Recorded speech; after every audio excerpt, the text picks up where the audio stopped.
পুজোর মুখে ফের বানভাসী ঘাটাল, চিন্তায় পড়েছেন দুর্গাপুজোর উদ্যোক্তরা।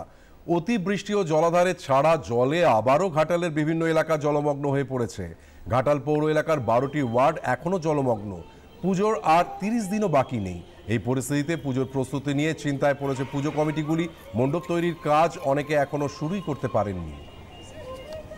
এবছর প্রায় জুন মাসের 18 তারিখ নাহলে 19 তারিখ করে প্রবল বর্ষণের পরে প্রথম বন্যা আসে ঘাটালে। বন্যা আসার পর প্রায় 2 মাস যাবৎ বন্যার জলে কিন্তু ঘাটালে যে এপারে যে 12টা ওয়ার্ড ঘাটাল শহরে সবগুলো জলমগ্ন ছিল। কিন্তু কিছুদিন 2 মাস জল জমার পর কিছুদিন যাবৎ দিন 7-10 মতো জেগেছিল। তারপর আবার প্রবল বর্ষণের ফলে আবার পুনরায় কিন্তু ঘাটালে কিন্তু আবার 12টা ওয়ার্ড কিন্তু অলরেডি ডুবে গেছে এই মুহূর্তে।